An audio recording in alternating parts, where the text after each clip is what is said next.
গল্পের নাম পূর্ণিমা, লেখিকা সঞ্চিতা, পর্ব সংখ্যা 11।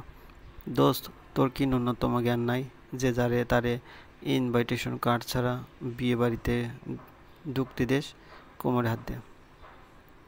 সিমানের কথা শুনে সাদাত কপাল চাপড়ে ফিসফিস করে বলে উঠল, আর ইয়ার ও বনুর ফ্রেন্ডের বোন হয়, আর তুই কি তখন থেকে বাজে বকে যাচ্ছিস? মাথা ঠিক আছে তোর? কপাল চাপড়ে সিমান ব্রুকুসকে পূর্ণির দিকে তাকালাম। পূর্ণি কোণে পক্ষে থেকে এসেছে, আর সে ভেবেছে বিনা দাওয়াতে ফ্রিতে এখানে খেতে এসেছে। এদিকে পূর্ণি চুপচাপ সিনেমানের দিকে ব্রুকুচকে তাকিয়ে আছে, ভাবছে এটাকে পাবনা থেকে এগিয়ে ছেড়ে দিল। তখন থেকে উল্টোপাল্টা কথা বলেই যাচ্ছে মনে মনে। সিমান বিড়বিড় করে বলে উঠল, আমি ভেবেছিলাম ফ্রিতে খাইতে আসছে, কারণ মানুষ তো বিয়ে বাড়িতে সেজেগুজে আসে বিয়ে খেতে, আর এত বিধবার মতন এখানে আসছে, ভাবছিলাম ফ্রিতে খাইতে আইছে। বিড়বিড়িয়ে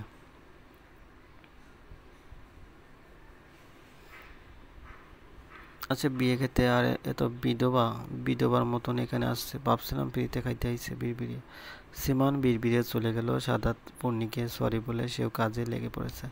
একমাত্র বোনের বিয়ে, সবাইকে সব রকমের জিনিস এগিয়ে দিচ্ছে যা যা প্রয়োজনীয়। তিথি গেছে তার ফ্রেন্ডের সাথে দেখা করতে, একটু পর তো বিয়ের কার্যক্রম শুরু হবে। পূর্ণি চুপচাপ সেখানে দাঁড়িয়ে রইল, ভাবছে তিথি এখনো আসছে না কেন। এদিকে চারদিকে মানুষের প্রচুর সমাগম, বিয়ে বাড়ি বলে কথা। পূর্ণি সবার আনন্দ, হাসি কান্নার একটু আজ ব্যস্ততা দেখতে চেয়েছে। এই মুহূর্তে নিজেকে তুচ্ছ মনে হচ্ছে তার, কেন জানি এত লোকের মাঝে নিজেকে মানতে পারছে না সে। পূর্ণি আপু চলো, ওদিকে বরযাত্রী এসে গেছে, কিছুক্ষণ পর বিয়ে শুরু হবে। মৃদুস্বরে তিথির কথায় তিথির দিকে তাকালো পূর্ণি। তিথি মুখটাকে ছোট করে রেখেছে। পূর্ণি হুম বলে তিথির সাথে হাঁটা শুরু করে দিয়েছে। সব নিয়মকানুন মেনে বিয়েটা হয়ে গেল। এখন প্রায় ভোর সকাল। সবাই অনেকে বিদায় দেওয়ার জন্য কান্না করছে। তাদের বাড়ির আদরের মেয়েটা অন্য বাড়ির হয়ে যাবে চিরজীবনের জন্য। তিথি আর পূর্ণি চুপচাপ তাদের কান্না দেখছে। বিয়েতে আসা অবধি তারা চুপ করে আছে। অবশেষে বিদায়ের পালা শেষ হলো। তিথি আর পূর্ণি তাদের বাড়িতে চলে আসলো। অনেক টায়ার্ড তারা। আপু তুমি আগে ফ্রেশ হয়ে নাও, আমি ঘরটা একটু গুছিয়ে নিই, বলে তিথি ঘর গুছাতে লাগলো। পূর্ণি চুপচাপ ওয়াশরুমে চলে গেল ফ্রেশ হতে। তিথি ঘর গুছাতে লাগলো আর একা একা ভাবতে লাগলো।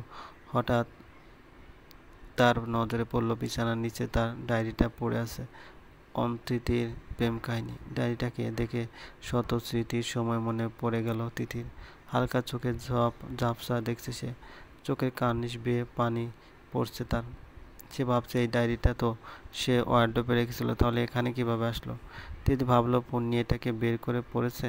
তিথি দীর্ঘশ্বাস ফেললো শব্দহীনভাবে, ওটাকে আবার ওয়ার্ডরোবে রেখে দিল।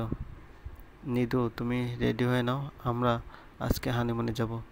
বিয়ের এত দিন হলো অথচ হানিমুনে যাওয়া হয়নি কোথাও। হানিমুনের সাজেক যাব ধীরে স্বরে। নিধিয়া তীক্ষ্ণ চোখে তাকালো নির্ঝরের দিকে। তো কথা শুনে নিধিয়া ভাবছে এই লোকের কথা ক্ষতি করলাম, সে চুপ থাকবে না, সে বেহায়ার মতো হানিমুনে যেতে চাইছে। এটা অবশ্য নিধিয়ারই লাভ, কারণ সেখানে সে নির্ঝরকে অতি সহজে মারতে পারবে। সব ভেবে নিধিয়া রেডি হতে লাগলো। আজ কিংবা কালই যে নির্ঝরের শেষ দিন, তা সে ঠিক করে রেখেছে, কারণ তার পক্ষে আর নির্ঝরকে সহ্য করা যাচ্ছে না। সর্বক্ষণ নির্জনকে দেখলে তার বোনের কথা মনে পড়ে, তখন নিজেকে কন্ট্রোল করতে নিধিয়ার প্রচণ্ড বেগ পেতে হয়। সব ভেবে নিধিয়া বাঁকা হাসি দিল। পূর্ণি আপু তুমি আমার ডায়েরিটা পড়েছো তাই না? স্মিত হেসে পূর্ণি চুপ হয়ে দাঁড়ালো, তিথির দিকে তাকিয়ে চোখ নামিয়ে নিল আর নিচু স্বরে বলে উঠল, দুঃখিত তিথি, তোমাকে না জানিয়ে তোমার পার্সোনাল জিনিস হাত দিয়েছি। আসলে ডায়েরির মলাটে লেখা নামটা দেখে আর সেটাকে হাত থেকে নামাতে পারিনি, পড়ে ফেলেছি। তবে আমি দুঃখিত তিথি, তোমার জীবনে তোমার সাথে যা হয়েছে তার জন্য।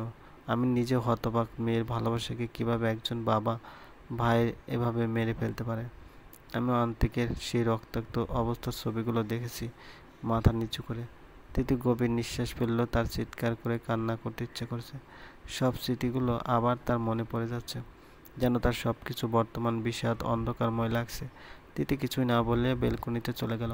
এদিকে চুপচাপ দাঁড়িয়ে আছে পূর্ণি। দুদিন পর আজকে তিথি আর পূর্ণি শপিং মলে যাচ্ছে পূর্ণির জন্য কিছু কাপড় চোপড় কিনতে।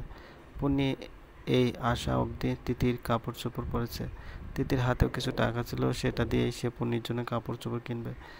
তিথি ভেবেও রেখেছে দ্রুত একটা জব খুঁজবে, এভাবে থাকলে তো তার আর চলা যাবে না।